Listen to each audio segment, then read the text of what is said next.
Hello, good morning. Okay na?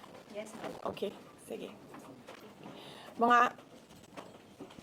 Mga kababayan, Assalamualaikum warahmatullahi wabarakatuh. Madayaw, maayong adlaw kaninyong tanan. Magandang araw sa inyong lahat.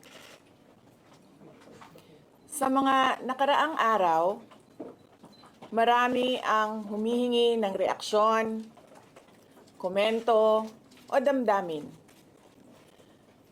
Damdamin ko sa issue ng impeachment na naihain laban sa akin.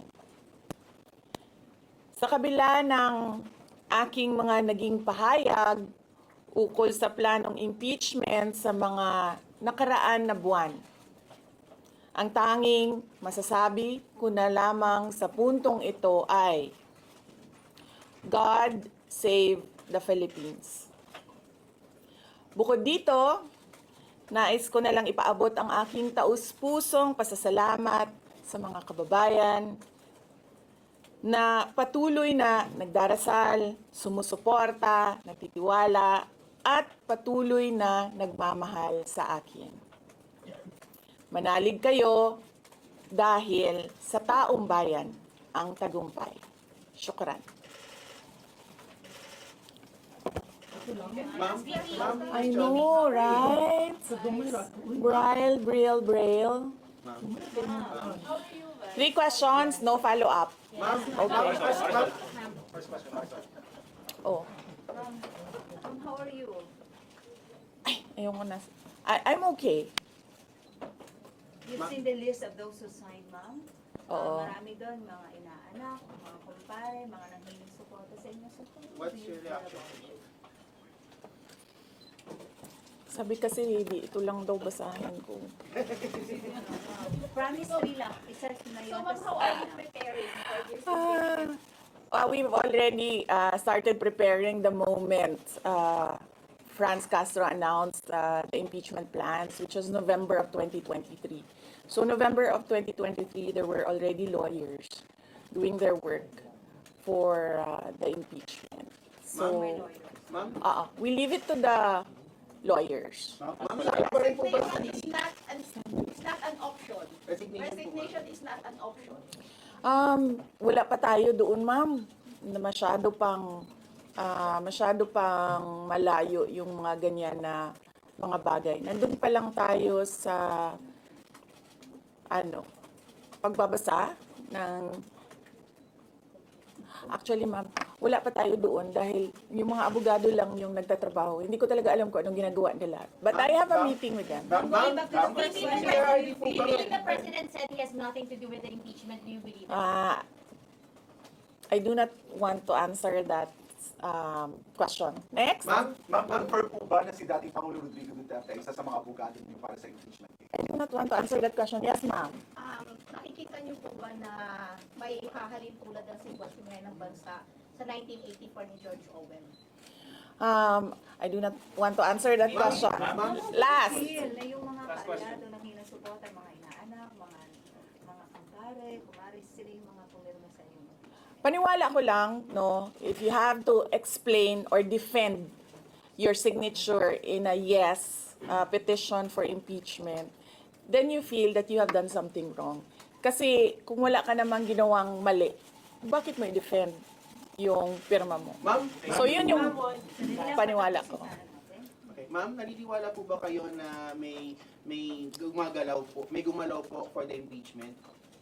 May gumalaw po na parang money involved? I do not want to answer that question. Yes. Ma'am, will you be endorsing senators, lalo na po sa PDP slates, especially that may possibility na mag-overlap yung trial sa next Congress? Hindi pa namin napapag-usapan kung ano yung gagawin ko for the upcoming campaign and election. Pero nasabi ko na noon na patuloy yung trabaho namin, and isa sa mga trabaho namin ay gusto namin tumulong sa... Hello, good morning.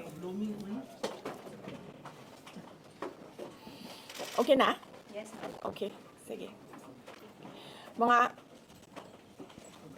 kababayan, Assalamualaikum warahmatullahi wabarakatuh.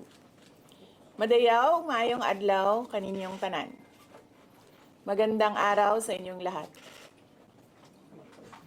Sa mga nakaraang araw, marami ang humihingi ng reaksyon, komento o damdamin.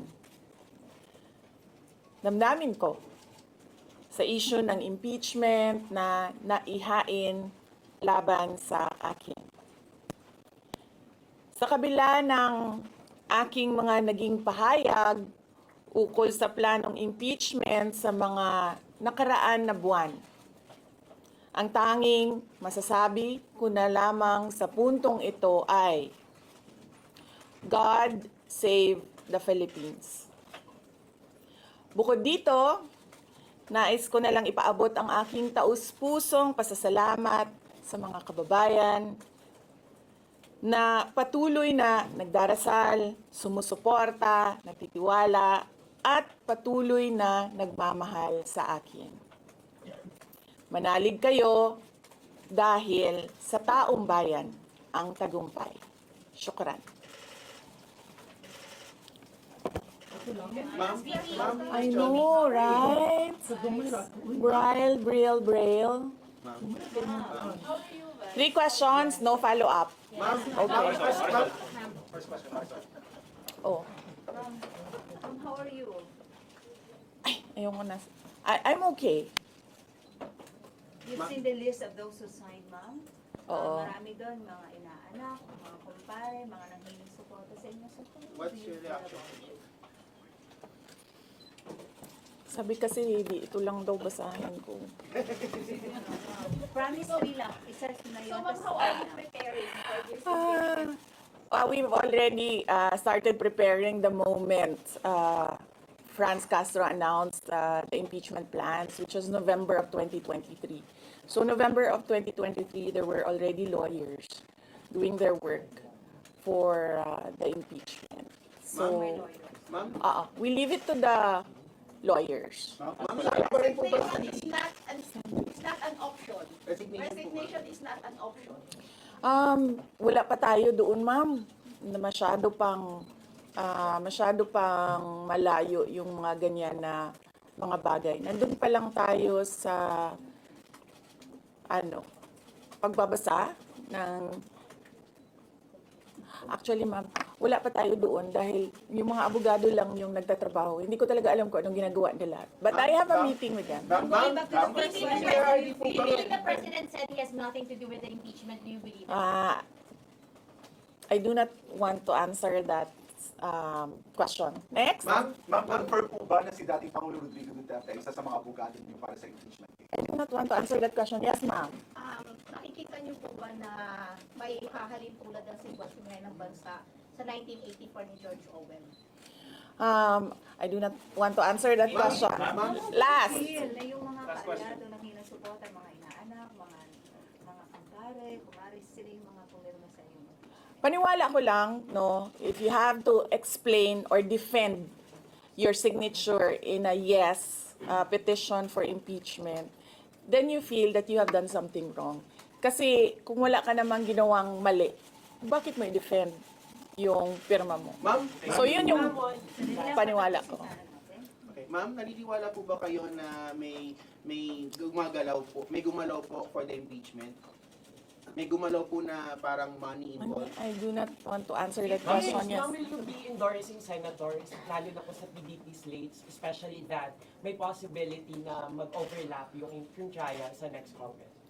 Hindi pa namin napapag-usapan kung ano yung gagawin ko for the upcoming campaign and election. Pero nasabi ko na noon na patuloy yung trabaho namin, and isa sa mga trabaho namin ay gusto namin tumulong